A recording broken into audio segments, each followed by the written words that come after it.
నమస్తే. ఆంధ్రప్రదేశ్‌లో ప్రవీణ్ పగడాల మరణం మిస్టరీగా మారింది. కొందరు యాక్సిడెంట్ అంటే, కొందరు హత్య చేసిండ్రనే వాదనలు వినిపిస్తున్నాయి. ఇదే విషయంపై అటు ఆంధ్రప్రదేశ్‌లో, తెలంగాణలో క్రైస్తవ సంఘాలు గాని, ప్రజలు గాని చాలామంది ధర్నాలు చేస్తున్న పరిస్థితి కనిపిస్తా ఉంది. మరి ఇదే విషయంపై మనతో మాట్లాడడానికి గాలి వినోద్ కుమార్ గారు ఉన్నారు. సార్ చెప్పండి, ప్రవీణ్ పగడాల గారు చనిపోయిన దాన్ని బట్టి చూస్తే మీకేమనిపిస్తుంది సార్ అది? యాక్సిడెంట్ అనుకుంటున్నారా? లేకపోతే ఎవరైనా హత్య చేసినట్లు మీకు అనిపిస్తా ఉందా? మీ యొక్క ఆధారాలను బట్టి? అంటే నేనైతే ఒక లా ప్రొఫెసర్‌గా ఇమ్మీడియేట్‌లీ నేను చెప్పను. ఆధారాల మీదనే చెప్తాను. ఎందుకంటే ఇప్పుడు సోషల్ మీడియాలో రకరకాల ప్రచారాలు జరుగుతా ఉంటాయి. అవన్నీ వాస్తవాలని చెప్పలేను. అలాగే అవాస్తవాలని కూడా చెప్పలేను. ఎందుకంటే ఒక్కొక్క ఆధారాన్ని బట్టి మాత్రమే చెప్పగలుగుతాం. ఇవాళ పోలీస్ దర్యాప్తులో పోస్ట్‌మార్టం రిపోర్ట్ ఆధారంగా రేపు ఏమి అయితదనే దాన్ని హోమ్ మినిస్టర్ గారు స్వయంగా అధికారికంగా ప్రకటించారు. ఏం జరిగిందని. ఎందుకంటే వారే అథెంటిక్. పోలీస్ బాస్ ఆమె. సో కాబట్టి అందులో దళితురాలు, అందులో పూర్వ క్రైస్తవురాలు.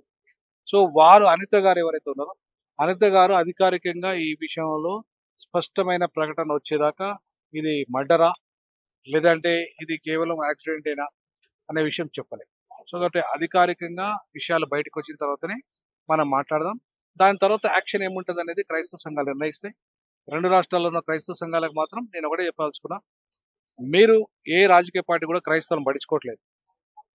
అక్కడైనా ఇక్కడైనా రాజకీయ పార్టీ ఇలా క్రైస్తవులను ఒక మనిషిలో కూడా చూడట్లేదు.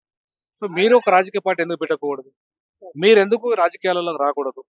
మీరెందుకు రాజకీయ నిర్ణయం ముస్లింలు తీసుకున్నారు కదా రాజకీయ, క్రైస్తవులు ఎందుకు తీసుకోకూడదు? మీ మీద దాడులు జరుగుతుంటే, హత్యలు జరుగుతుంటే, అన్యాయం జరుగుతుంటే మీ గురించి మాట్లాడేవాడు అసెంబ్లీలో ఉండాలా, జడ్పీటీసీలో ఉండాలి, సర్పంచ్గా ఉండాలి, ప్రతి దగ్గర పార్లమెంట్లో ఉండాలి, అంతటా ఉండాలి. కాబట్టి ఖచ్చితంగా క్రైస్తవులారా, మీ మీద జరిగే జాడు లాగాలంటే మీరు రాజకీయంగా ఒక చైతన్యం కావాలి.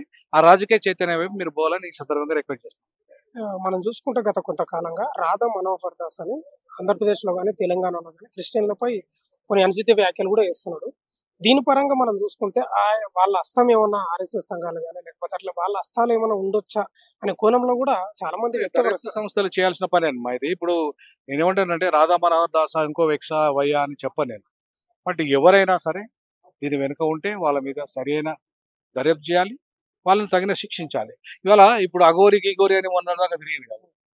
ఇప్పుడు అట్లాంటి వాళ్ళని ఎందుకు మీరు ఎంటర్టైన్ చేస్తున్నారు? ఒకసారి అరెస్ట్ చేసి లోపల పడేస్తే అట్లాంటి అఘోరులు రాను కదా, ఫేక్ అఘోరులు రాను కదా. అట్లాగే ఈ రాధా మనోహర్ లాంటి వాళ్ళు అరెస్ట్ చేసి లోపల పడేయాలి.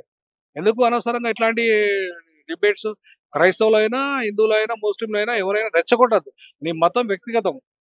సోషల్ మీడియాలో వచ్చేసి ఇంకో మతాన్ని ఇష్టం ఉన్నది తిట్టడం నీ అధికారం నీకెక్కడిది? అంటే ఏ మతాన్ని మనం తిట్టడానికి లేదు. కాకపోతే దాంట్లో ఉన్న లోపాలు ఏమన్నా ఉంటే ఇగో మీ మతం ఇగో మా అట్లా ఇట్లా చూస్తుంది, అంటరానితనం హిందూ మతంలో ఉంది, దాన్ని ఇవాళ ప్రశ్నిస్తున్నాం. అట్లనే ఏమైనా లోపాలు ఉంటే మాట్లాడుకోవాల్సింది ఎవరు? ఆ లోపాలను సవరించే మత గ్రంథ అథెంటిక్ గా తెలిసిన వాళ్ళు. సో ప్రవీణ్ పగడాల ఎక్స్పర్ట్ కాబట్టి కొన్ని విషయాలలో మాట్లాడితే కొంతమందికి నచ్చలేదు. అట్లాంటి వాళ్ళు ఏమన్నా ఆయన మీద థ్రెడ్ చేసి చంపచ్చు. అట్లాంటివి ఏమైనా జరిగిందా అనేది కాల్ రికార్డు, సీసీటీవీ ఫుటేజీలు అన్నిటిని దర్యాప్తు చేసేసి అట్లాంటి వాళ్ళు కనుక ఉంటే ఖచ్చితంగా శిక్షించాలి. సార్ చివరిగా చెప్పండి, కూటమి ప్రభుత్వం ఆంధ్రప్రదేశ్‌లో ఉంది. అటు బీజేపీ కూడా భాగస్వామ్యంగా ఉంది. క్రిస్టియన్లు అంటే కొంత అగెనిస్ట్‌గా ఉంటది కాబట్టి అనుకూలంగానో లేకపోతే నిజాయితీగా నిష్పాక్షపాతంగా విచారణ చేసే అవకాశం ఉందంటారా? ఒక నమ్మకం ఉందంటారా మీకు? నేనేమంటానంటే ఒకవేళ అట్లా కనుక వాళ్ళు చేయకపోతే అంతకుముందే ట్రంప్ గారు ఈ విషయంలో ఖచ్చితంగా ఆ క్రైస్తవుల మీద దాడులు జరుగుతున్నాయని ప్రభుత్వాన్ని హెచ్చరిక ప్రధానమంత్రితో డైరెక్ట్గా మాట్లాడారు. సో కాబట్టి ఇవి ఊరుకోరు. క్రైస్తవ సంస్థలకు అంతర్జాతీయ స్థాయి దాకా వాళ్ళకు లింకులు ఉన్నాయి.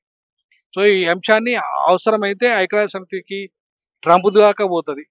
సో కాబట్టి క్రైస్తవుల మీద దాడులు ఆపకపోతే ఈ ప్రభుత్వం మీద ప్రభుత్వం మీద ప్రపంచవ్యాప్తంగా క్రైస్తవ దేశాలన్నీ కూడా ఖచ్చితంగా ఒత్తిడి చేస్తాయి, వాణిజ్యపరమైన ఆంక్షలు విధిస్తాయి, ఇంకా అనేక రకాల ఆంక్షలు విధిస్తాయి. కాబట్టి అప్పుడు చాలా ప్రభుత్వమే ఇబ్బందులు పడుతుంది. కాబట్టి ఆ రకంగా కాకుండా క్రైస్తవుల మీద దాడులను కనుక నిష్పక్షపాతంగా దర్యాప్తు చేసి ఆ దాడులను ఆపగలిగి వాళ్ళకి న్యాయం చేయగలిగితే ఖచ్చితంగా ప్రభుత్వం మీద, మనకు కేంద్ర రాష్ట్ర ప్రభుత్వాల మీద కానీ ఈ ప్రభుత్వం మీద కానీ ఆ ప్రభుత్వం కానీ ఒక నమ్మకం క్రైస్తవ లోపల పెరుగుతుంది. లేదంటే మాత్రం దానికి ప్రత్యేక ఘటన పోరాటాలు ఖచ్చితంగా ఉంటాయి.